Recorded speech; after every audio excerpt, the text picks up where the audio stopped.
ته زمانه زه له تا نه مرور یم غاړه راکړه دا د چا نه مرور یم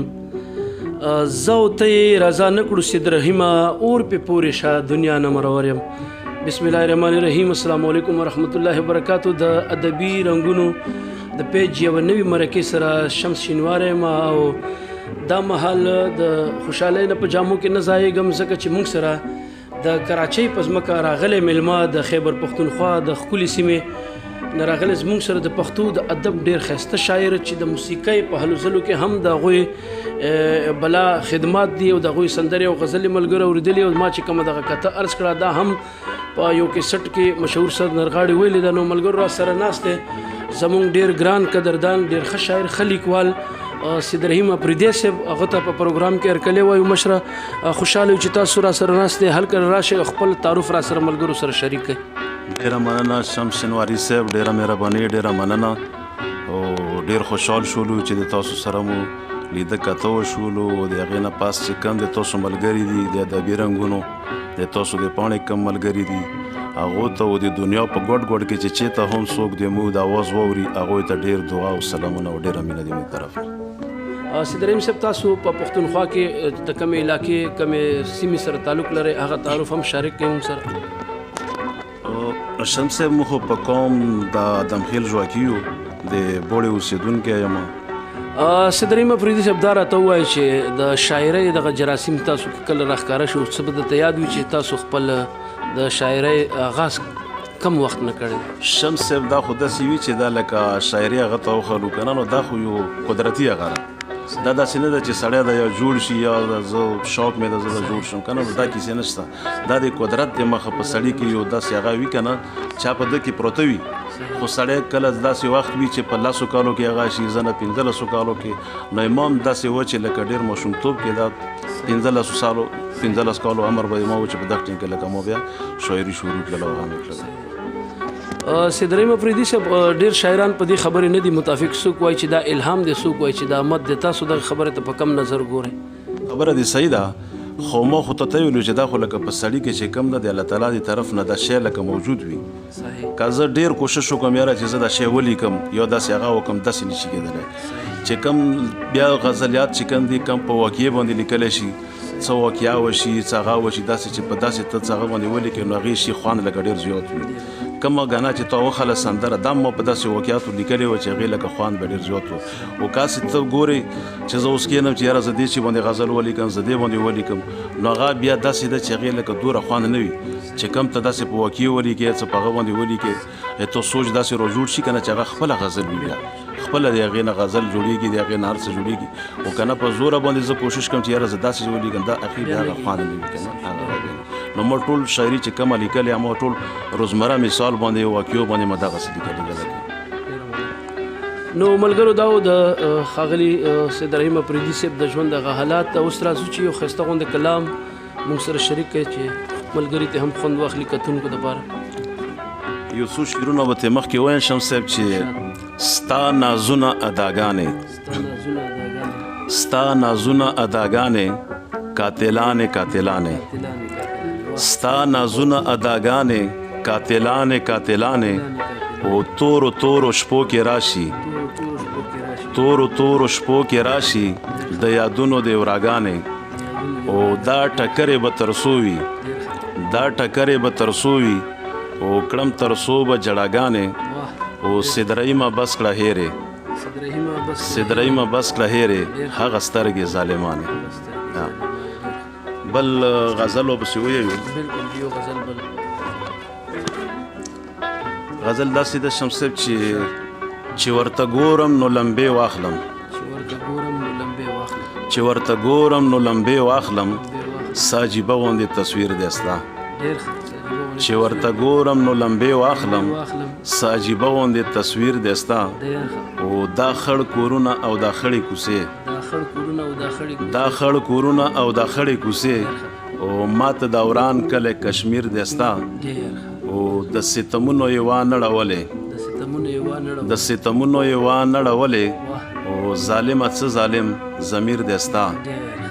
او بل شعر ده چې هسې په ما خوږې خوږې لګېږي هسې په ما خوږې خوږې لګېږي که په خبرو کې تاثیر دی ستا او اخري شعر یې دی چې داسې دریم دی ډاډګیرنه ورکه داسې دریم دی ډاډګیرنه ورکه او غم کې اخته د ځان په ویر دی ستا او ستا عجیبه غوندې تصویر دی ستا ملګرو یقینا تاسو د سید رحیم افریدي صاحب د کلام اولنۍ نمونه ولیده. سید رحیم افریدي صاحب دا راته ووایي چې د کتاب په هکله څه شاعري م راټوله کړې کتابي ټولګې ته م ته خیال شته؟ شمس صاحب کتاب د خو ما خیال شته ده خو بل مصروفیات دومره دي چې مو لکه مسافري کې و بار و نو شاعري خو ما ډېره راټوله شوې ده تقریبا ما 2 کتابونه داسې بیتونه چې تیار پرته دي خو د بده مرغه د وخت او مصروفیات دومره دي چې هغې ته لکه ما داسې څه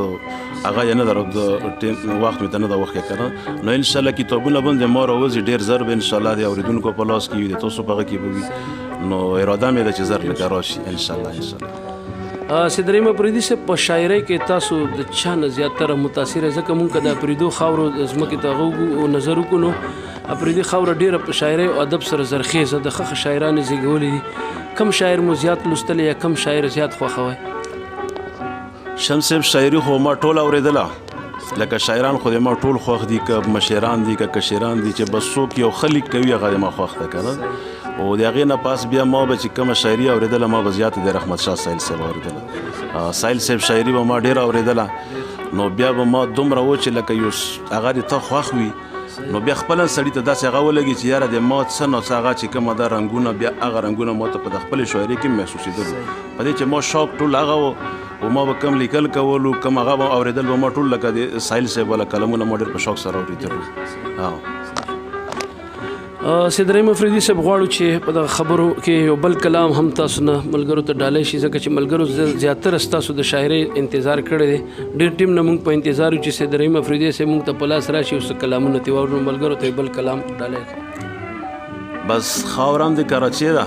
او راغلي م کراچۍ ته یو ډېر ټیم پاس راغللو د تاسو سره ملاقات وشولو ډېر خوشحال شولو نو یوه ایکو به زه ته وایم چې شور او لوګو د کراچۍ وخوړی شور او لوګو د کراچۍ وخوړې او زما د ګل په شان ښایسته جانانه او کلي ته راشه زما سوال ومنه دا یې کوه دا به یې دغه کړله او بله یو غزل داسې ده چې ټول اورېدونکو ته به هم ډالۍ شي او خاص کر تاسو ته به هم ما د طرف نه یوه ډالۍ شي که نه چې کراچۍ پورې ما لیکلی وخت خو ډېر وشولو چې ته پکې اوسېږې دا جانانه خدای لره چې ته پکې اوسېږې دا جانانه خدای لره او دا ښار د کراچۍ ښکلی بېشانه خدای لره چې ته پکې اوسېږې دا جانانه خدای لره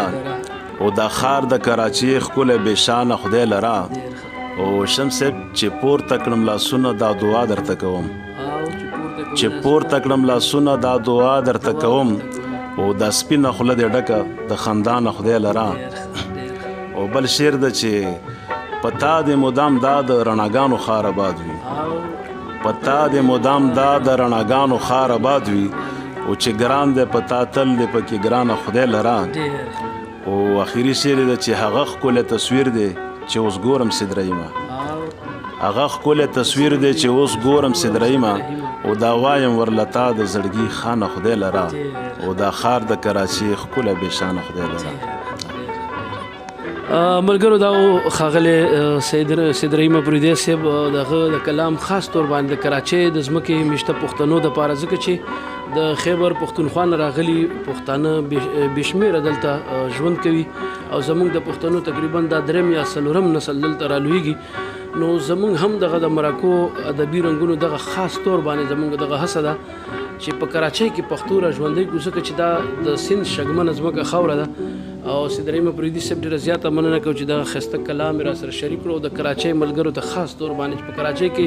مشتانه کم پښتانه دي هغو ته یو دعایي انداز کې ډېر ښه ټکي راټول کړي ډېره مننه. سید رحیم افریدي صاحب چېرته داسې ادبي ټولنو سره باقاعده تاسو ناسته شوي یا غواړئ چې ټولنې دې ودانې وي ادبي چې کوم زموږ ټولنې دي؟ نو ادبي ټولنو سره خو مو ډېره هغه داسې شوې ده که کلي ته راشو کلي کې هم خپله منډه ترړه تله راتله داسې کوو که نه که بار وګورو بار هم خو بار د مو مصروفیات ډېر زیات وي مسافري وي د خپلې خوښې نه پاسېده شته نه کېناسته شته لکه داسې هغه ده که نه نو هلته کې مو لکه زوره ځو خپل خو کوشش خپل هغه لکه کوو که په کلي وطن کې راشو هغې باندې هم لکه ګرځو یو ځای بل ځای نو اوسه پورې مو داسې انکار داسې هغه نه ده کړی د پښتو خدمت ته چې څومره دې مو وسته کېږي انشاءالله چې مو به ځو او مو به دا لیار لکه نیولي وي دا خدمات دا هغه چې مو څه دې وسته کېږي انشاءالله چې هغې ته مو تابعدار یو تیار یو چې څومره وي انشاءالله. سید رحیم افریدي صاحب د بل کلام د اورېدو نه مخکې موږ غواړو چې تاسو موږ ته داسې یو خبره وکړئ چې تاسو په د ادب په کم صنفونه دي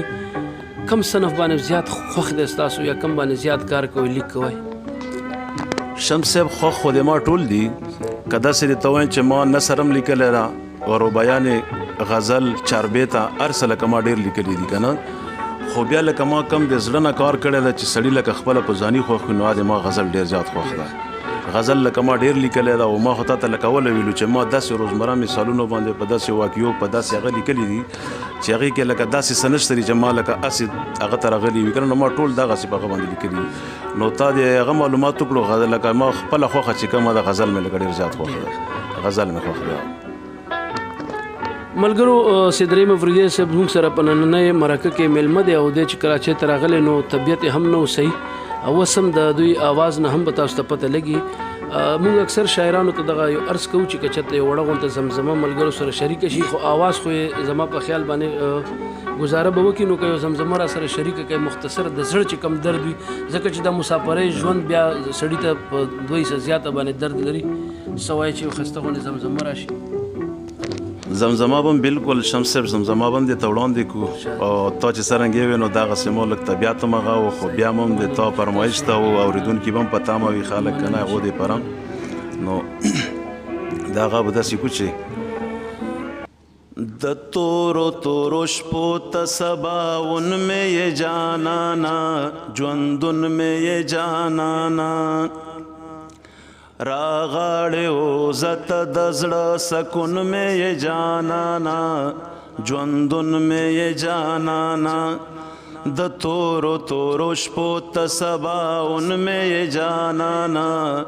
ژوندون مې یې جانانا راغاړې عزت د زړه سکون مې یې جانانا ژوندون مې یې جانانا ژوندون مې جانانا.